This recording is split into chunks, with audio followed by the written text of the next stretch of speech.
consider a contact point P on a wheel on the ground which rolls on ground without slipping.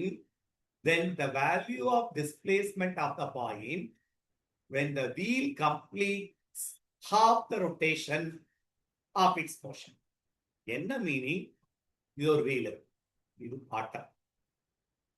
இந்த bottom, இந்த point B எவ்வளவு தூரம் travel பண்ணியிருக்கோம், displays ஆகும். எவ்வளவு தூரம் இது டிராவல் பண்ணியிருக்கு? ரொட்டேட் ஆகி ஹாஃப் ரொட்டேஷன் போகுது. அப்ப இது டிராவல் பண்ண டிஸ்டன்ஸ் வந்து 2πrல பாதி. πr அப்படின்ற டிஸ்டன்ஸ் டிராவல் பண்ணியிருக்கோம். அப்ப இந்த பாயிண்ட் இங்க போய் சேர்ந்துருக்கோம். Come on, try to understand.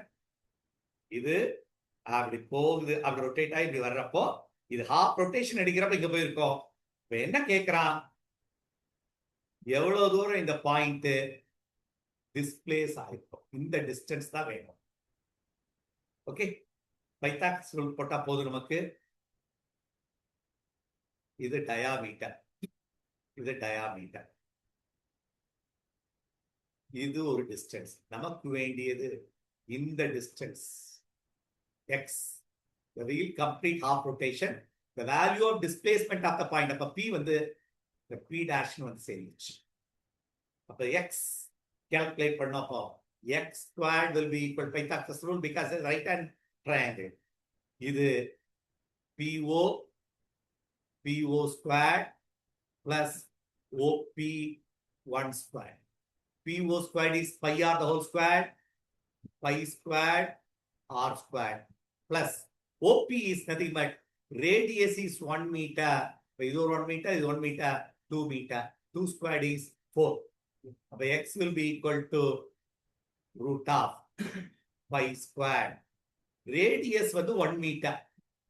1 squared is 1 plus 4.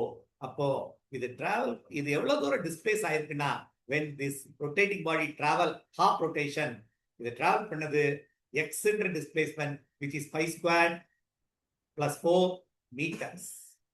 That's it. Pi squared plus 4 meters. இது x meter தான். எல்லாமே distance is in meter. Okay.